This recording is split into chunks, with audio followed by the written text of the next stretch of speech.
Today we're going to take a look at a build of Tovolar Dire Overlord. This is one of the new werewolf commanders that came out with Innistrad Midnight Hunt, and it kind of saw a spike in werewolf creatures being played again because this was a great commander for them. It cost a green, a red, and one generic to cast.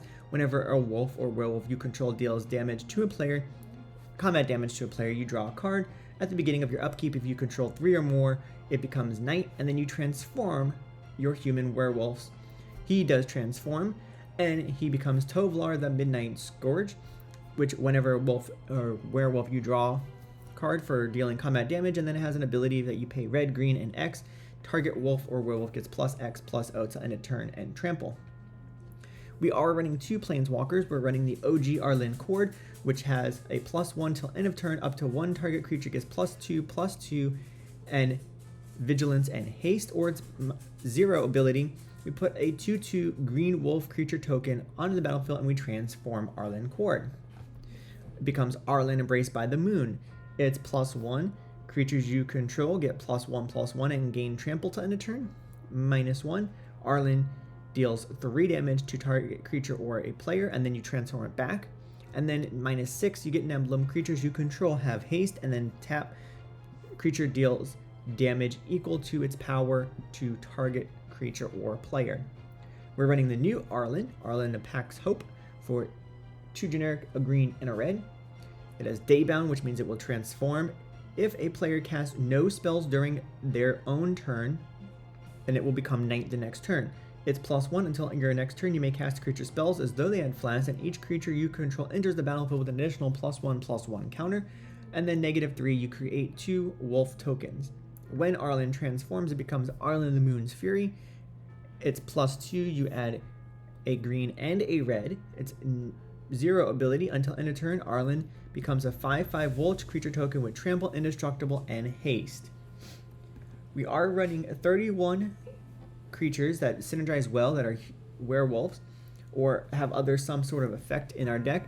There's lots more that we put in the considering section that we did think about, but we ended up choosing not to, or we used them and then after playing this deck we ended up cutting some of them for other things. But we are running Dustwatch Recruiter for a green and a generic. It has an ability for 2 generic and a green. You look at the top 3 cards of your library, you may reveal a creature card from among them, put it in your hand, and the rest in the bottom in any order. As long as you have 3 mana, you can do this for as many times as you have 3 mana because it's not a tap ability.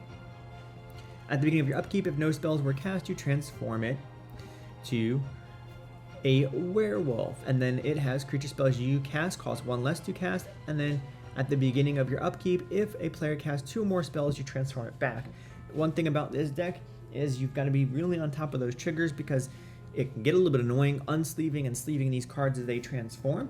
So that is one reason why this deck is kind of annoying to play, trying to keep up with the triggers and flipping all the cards over all the time. But you do need to be on top of it because their power and toughness changes when they transform a lot of times, as does some of the abilities. And it's really important you have the correct ability or correct power and toughness for your creature as people are choosing to attack you, not attack you, think about removal, and politic their way out of their game.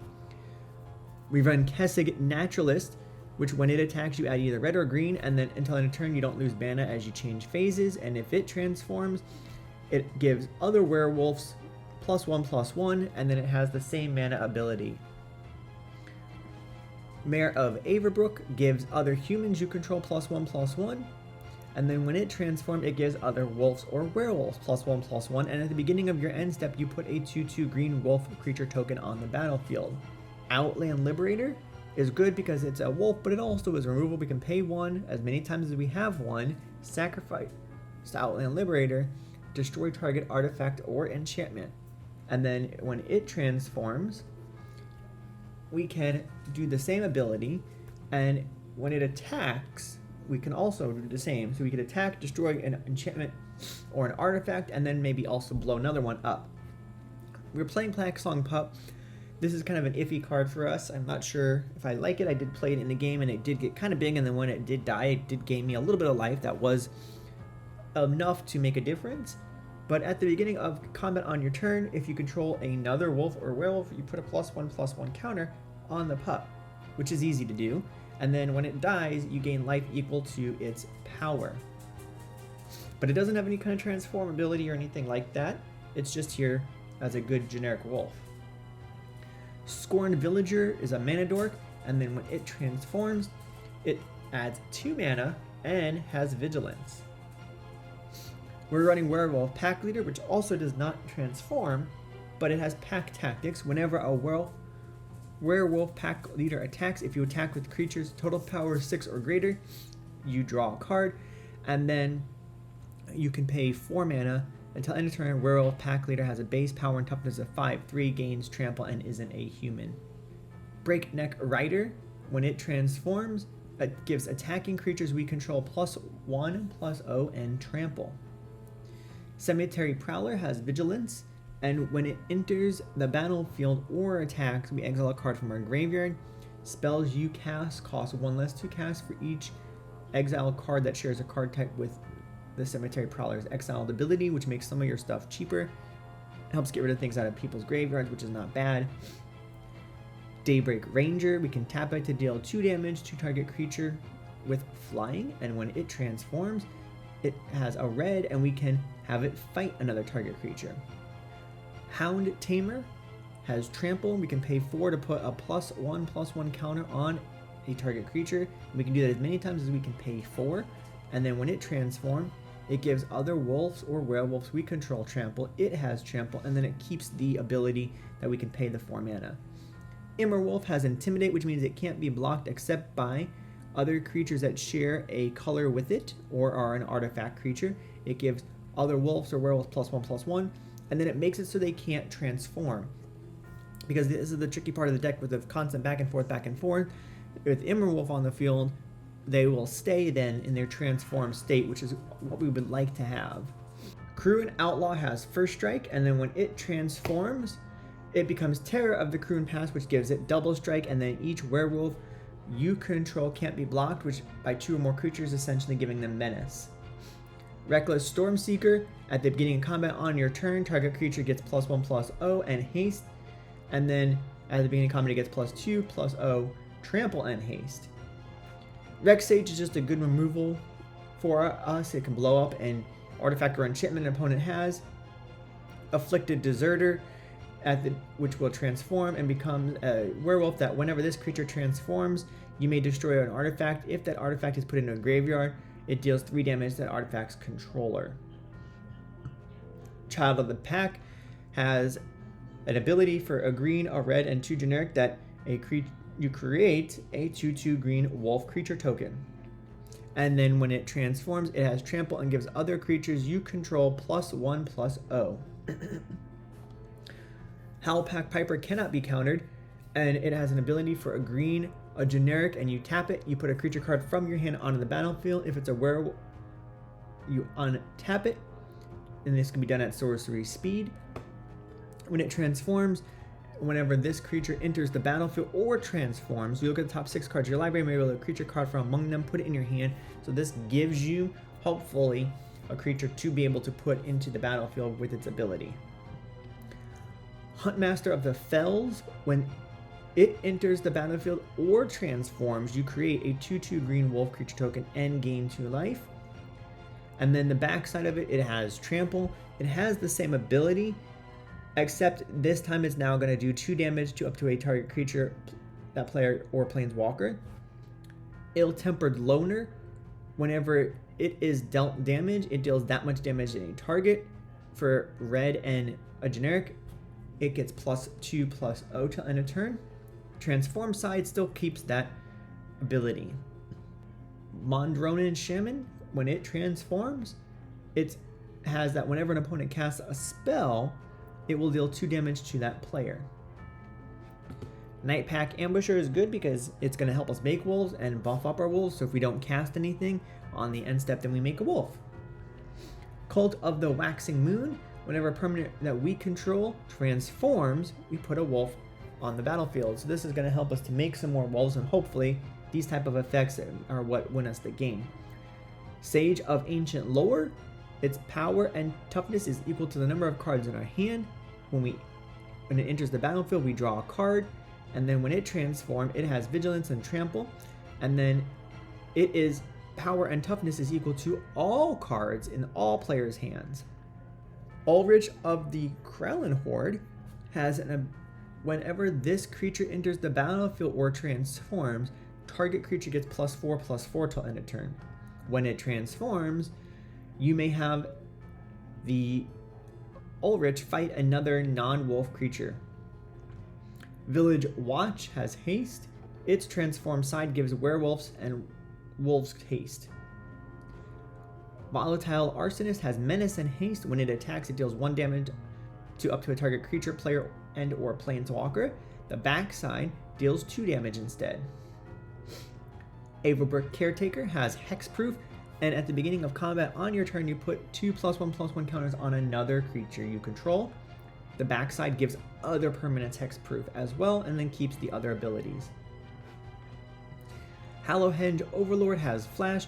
At the beginning of your upkeep, for each creature you control that's a wolf or werewolf, you create a 2/2. So depending on how many you have, you can make that many more. Tovolar's Huntmaster. When it enters the battlefield, you create 2 green wolf tokens. The backside has you doing the same, and then adds an ability for 2 generic and 2 green that another wolf or werewolf fights a target creature you don't control. Wolfkin Outcast seems kind of expensive at face value for 6 mana, but this spell costs 2 less to cast if you control a wolf or werewolf, which you usually do, so that's not that bad of a thing for us. And the backside has whenever it or another wolf or werewolf dies, you draw a card. Our sorceries are what you would expect. We've got some ramp, we have Finale of Devastation to help tutor up a card, as well as potentially put some big old +1/++ counters on things to end a turn and giving it haste if it's 10 or more. Unnatural Moonrise helps it become night for us, and then it buffs up our creatures and gives them trample, which is what we want. Triumph of the Hordes is a potential way of winning, or at least knocking out a player. To infect damage, you gotta have a way. Unfortunately, a lot of our werewolves don't have trample, so this gives them trample. And then Blasphemous Act is a potential way of removing creatures. If we get ourselves in a pickle and don't have very many creatures, let's put our opponents to be the same. Instants are kind of what you would expect. We run removal and protection. We have things like Autumn's Veil and Veil of Summer, Pyroblast and Red Elemental Blast to counter things, because you need to be able to interact with the board state. Abrade, Beast Within, Croson Grip, all removal spells. Again, you need to be able to interact with the board state. I cannot stress with how many tribal decks run 1 or 2 pieces of interaction and think they're Gucci. You're not. You're not doing shit during the game, and you're not drawing those cards. You need to be able to interact with the board and protect your stuff too, which is why things like Red Elemental Blast and Pyroblast should be run in decks that run things like Gruul, where you don't have access to the typical counter spells. If nothing, they're removal for things like Ristic Studies and other pesky blue things, so you should be running them in your decks. Our artifacts are typical mana rocks, and then we did run 2 things like Strixhaven Stadium, which is kind of fun. It is a mana rock, and then whenever a creature deals combat damage to a player of ours, we're going to put a point counter on Strixhaven Stadium. We can lose those counters if we get damage done, but if 10 or more counters are on Strixhaven Stadium and we deal damage to somebody with a creature, we remove all those counters and that player loses the game. So it's a fun way to potentially knock someone out of the game. The Celestus allows it to become day or night, however we need it to be, but we also gain a life and draw a card and discard a card when those things happen, which is good. Enchantments, we are running Cindervines as a way of penalizing our opponents a little bit, dealing damage to them when they cast non-creature spells, but we can also pay 1, sacrifice it to destroy an artifact or enchantment, and deal 2 damage to that permanent's controller. Full Moon's Rise, it gives werewolves that we control +1/+0 and trample, and then we can sacrifice Full Moon's Rise to regenerate all werewolf creatures we control. Howling Moon, at the beginning of combat on our turn, a target wolf or werewolf gets +2/+2 until end of turn, and whenever an opponent casts their second spell, we also would be creating a 2/2 wolf. Gruul War Chant gives our attacking creatures menace and +1/+0. Lands are typical of this Gruul colors. We run Besage You for a piece of removal possibly, or it's a land for us. We're running Skarg the Rage Pits for the same reason. It's a utility land that's good for us. We can pay Gruul and give a target creature +1/+1 and trample. Again, trample is a hard thing for us to have, And so we need a couple ways of doing that, because it's easy to chump block our wolves and then we're just not really getting anywhere. So we have that as a way of giving one creature at least trample. Mutavault becomes a werewolf because it has all creature types, which is good for us. Another way of another creature for us. If you have experience playing Tovolar and there are other wolves or werewolves that we chose not to add that you have a reason for adding, let us know in the comments below. We'd love to hear your feedback. We would love to hear how this deck has performed for you, and we would love to hear what it's been like if you've played up against a Tovolar deck at your own pod.